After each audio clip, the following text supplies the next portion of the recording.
কেবলমাত্র মুসলমানদের জন্য তো দিবা লাগে কোরআন আইছে না। কোরআন আইছে পৃথিবীর মানব জাতরে অন্যায় অবিচার অত্যাচার জুলুম সিতম কুনাকুনি রাহাজানির তাকি নাজাত দিয়া সব ধরনের নাফরমানি আর পাশবিকতার তাকে মুক্তি দিয়া আল্লাহর চিরশান্তির জায়গা জান্নাতের পথ ধরাইয়া দেওয়া লাগে আইছে কোরআন। তাহলে কোরআন আল্লাহ যেভাবে মুসলমানদের ডাকিয়া সম্বোধন করছেন অমুসলমানদেরও ডাকছেন, ইহুদ নাসারারেও ডাকছেন, আদম সন্তান হইয়াও ডাকছেন, মানব গোষ্ঠী হইয়াও ডাকিছেন। আপনারা তিলাওয়াত করলে বলবেন কোরআন আছে ইয়া আইয়ুহান নাস, কোরআন আছে ইয়া বনি আদম, কোরআন আছে ইয়া আইয়ুহাল্লাযীনা আমানু, কোরআন আছে ইয়া আহলাল কিতাব। এটাও বিভিন্ন জাতি ধর্ম বর্ণ গোষ্ঠীর মানুষের ডাকা হয়। এলাকে কোরআন মানব জাতির কিতাব। তিলাওয়াত করি আর আমরা, অর্থ দুরা দুরা বোঝার চেষ্টা করি আর আমরা, আমলে একটু আটটু যাও করি আর আমরা, এটা হইতে পারে। বগর এই কিতাবটা সর্বাঙ্গীন সার্বজনীন বিশ্বজনীন কিতাব। জুড়ে পারেন আলহামদুলিল্লাহ। এটা আমার মুখের দাবি না, আমি কোরআনের ভয় হায়া করে ড্রেসিং আপনারা শুরু করলাম। তো এই আয়াত এই কোরআনও মানুষের জীবন পদ্ধতি শিখানি হয়েছে।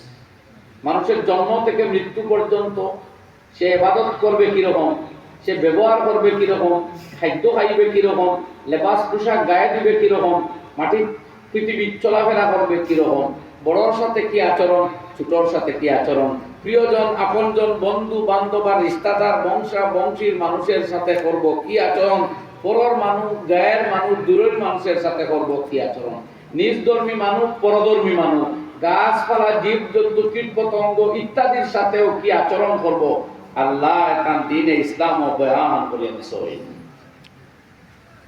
সুতরাং এর এই চ্যাপ্টার গুলার মাঝে এক চ্যাপ্টার হলো প্রাইস। এখানে আল্লাহ ও কথাটা জানাই দিয়েছেন যে মানুষ যখন মারা যায় তখন তার ত্যাক্ত পরিত্যক্ত কিংবা তখন তার ছেড়ে যাওয়া সম্পত্তির অধিকারী হবে কারা।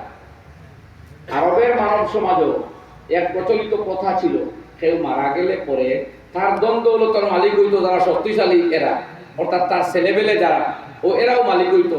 কোনো মেয়েরে তারা সম্পত্তির অধিকার দিত না, স্ত্রীরেও না, কোনো মেয়েরেও না। এই ছিল মানুষের জোর চালিত সমাজ ব্যবস্থা। তারা কোনো মেয়ের সম্পত্তি দিত না। সেই সমাজও দাঁড়াইয়া মেয়ের অধিকারের আওয়াজ তোলাও ছিল বড় কঠিন ব্যাপার। কারণ জাহালতে পৃথিবী ভরা, মেয়েরা মানুষের বুঝতো ভোগের সামগ্রী, আনন্দ করতাম, মৌজ করতাম, উপভোগ করতাম, এরা আবার দিতাম দিতাম, এরা আবার অধিকার কিতা, এরা আবার সম্মান কিতা, বরং মেয়ে জন্ম লইলে জিন্দা গাড়ি লইতা, খবর মারিয়া না জিন্দা, মেয়ের জন্মলাও দেখতে পারেন না তারা, আর আবার মেয়ের উপভোগ করা অবস্থা করা।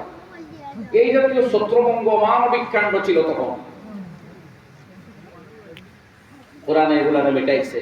তবে এই কথা আমি প্রসঙ্গত উল্লেখ করি আর যে দুর্ভাগ্যবশত আজকেও আমরা এই পাশবিকতার দিকে যাই আর গিয়া। আপনারা সার্চ করবা যে ভাই হলে গুগল অনুসন্ধান করুন যে আজকে আমার ভারতবর্ষ 2023 ইংরেজি গত 24 ইংরেজি কতটা কন্যা ভ্রূণ হত্যা করা হয়েছে ভাইবা। কন্যা ভ্রূণ হত্যা কিনা বুঝলানি যে এই বাচ্চার জন্মের আগে উন্নত টেকনোলজির মাধ্যমে জানা হয়ে গেছে এইগুলো ছেলে আর না মেয়ে। এই অনুমান ভিত্তিক এক্সামের উপরে যখন তারা বুঝলো এটা মেয়ের ভ্রূণ, তখন মায়ের পেটের গর্ভের ভিতরে কাম শেষ করে দিল। এই জালিমেরা তো আগের যুগের জালিমটা কি আর ভয়ানক কিনা আপনারা বলি। ওরা তো জন্ম নেওয়ার পরে মেয়েদেরলে মারতো, আর এরা জন্ম নেওয়ার আগে অনুমান করিয়া মেয়ে বুঝিয়া মারিলায়। তো ওরা বড় জাহিল না আমরা বড় জাহিল? জুড়ে বল খারাপ আমরা, আর দাবি করি আমরা উন্নত বিশ্বের মানুষেরা। যাও এই বিতর্কতা যাইয়েন না, আইও এখন আবার আয়াত। তো আমার আল্লাহ রাব্বুল আলামিন ফরমায় ইউসিকুমুল্লাহু ফি আওলাদিকুম, আল্লাহ রাব্বুল আলামিন নির্দেশ দেন তোমাদের সন্তান সন্ততির ব্যাপারে, লিযযাকারি মিসলু হাযযিল উনসায়াইন, তোমাদের ছেলেদের অংশ হবে দুইটা মেয়ের অংশের সমান। এক ছেলে যা পাবে তোমাদের মেয়ে পাবে তার অর্ধেক।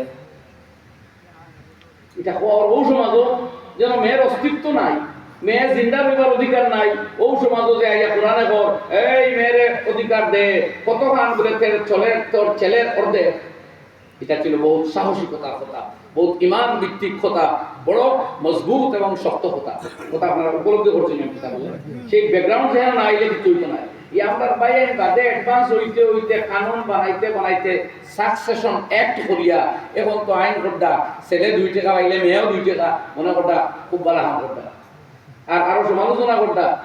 একবার আমার ইউনিভার্সিটির প্রফেসরের সাথে মিলাতো কথা বললো, তাই না একবার সম্পত্তির ইসলামের কানুনের উপরে আক্রমণ করে মাতি দিলা নিলামবাজার কলেজে। অবশ্য আমি লগে আমি যেহেতু চিফ গেস্ট আসলাম, কাজে আমি তার প্রোটেকশন করলাম। তার বাদে আমার বক্তব্য আসলো, আমি দীর্ঘ সময় আলহামদুলিল্লাহ আলোচনা করলাম। আর করিয়া দেখাইলাম এটা আমাদের সমাজের ত্রুটি, আমাদের ব্যক্তিগত অজানা জানার অভাব, মূর্খতা, আমাদের বুকামি, আমাদের চিন্তাধারার সংকীর্ণতা। সুতরাং ইসলামের দোষ নাই, আমরা জানি না ধর্ম দোষ দেয় ইসলাম। যাও তাই আরো হয় কোথা আমি সবটার জবাব দিলাম, পরে দেখলাম ছেড়া ওরা এনার লাল হয়ে গেছে। বাদে আবার তারা মাটিটা একজনে কইল এই না আমজুর সামজুর কোনো খানোয়ারিলা ভাগটা নাই, আর একজনে কইল এই না রে মিলা তো দেখা নাই, আর আরেকজনে কইল বুঝছই। বিভিন্ন ধরনের বিভিন্ন কমেন্ট করছে। যাই হোক আমি যখন সরাসরি অজানা কথা বলতে ইসলামে যেটা বলতে না, অথবা তার ব্যক্তিগত জানার অভাবে তাই কটাক্ষ করতে ইসলামের উপরে। তবে ইসলামে ওই সমাজও দাঁড়াইয়া মেয়ের অধিকার দেওয়ার কথা হল যে সমাজও মেয়ে জিন্দা হওয়ার অধিকার ছিল না, এখানে আমি মনে রাখতে হইব। তো আল্লাহ কইলা অর্ধেক, এই অর্ধেকের পিছনে যুক্তি দেওয়ার কি একটা সময় করছিল। তাহলে 2-3টা কথা তাড়াতাড়িতে কইলে আপনারা খেয়াল করুন। একটা ছেলে কিংবা মেয়ে যখন সন্তান স্কুলে ভর্তি হয়, তার ফিসটা জেনারেলি আদায় করে যে বাবায় না মায়ে। মেয়ের যখন বিবাহের প্রয়োজন হয়, টাকা করে কিছু খরচ হয়, সাধারণত ওইগুলা খরচ দেখে এক পরিবারে যখন কোনো মুরব্বী বাবা বা মা অসুস্থ হয়, হসপিটাল লইয়ে যাওয়া পড়ে, যায় সে তার ছেলে না মেয়ে, ঔষধের দাম দেখে তার ছেলে না মেয়ে। আচ্ছা যখন বিয়ে হইল স্বামী আর স্ত্রী, তখন স্বামীর স্ত্রী খাওয়াইতো না, আমার ইসলামী সমাজ মতো স্ত্রীরে স্বামী খাওয়াইতো। এখন স্বামী স্ত্রীরেও খাওয়াইতো, অর্থাৎ পুরুষ রূপী স্বামী স্ত্রী খাওয়াইতো, পুরুষ রূপী ফুয়ায় বাবা খাওয়াইতো, মা খাওয়াইতো, পুরুষ রূপী বাইয়ে বই খাওয়াইতো, হ্যাঁ, পুরুষ রূপী বাবায় সন্তান খাওয়াইতো পড়াইতো। তো সারা করছো বাবার। এখন তারাও 1 টাকা মেয়েরুকেও 1 টাকা দিলে মেয়ের কোন জেলার হলা স্টক থাকবো সেই, আর পুরুষের 1 টাকা খরচ আর 1000 টাকা ওই দিব ঋণ। এই জাতীয় ডিসক্রিমিনেশন, এই জাতীয় অসমতা ইসলামে কোনোদিন প্রমোট করে না। এর লাগে ইসলামে যেহেতু পুরুষের ব্যয়ভার বেশি, খরচ বেশি, পুরুষের দায়িত্ব বেশি, তাই পুরুষের অংশ বেশি দিচ্ছে। সুবহানাল্লাহ। আলাপ করতে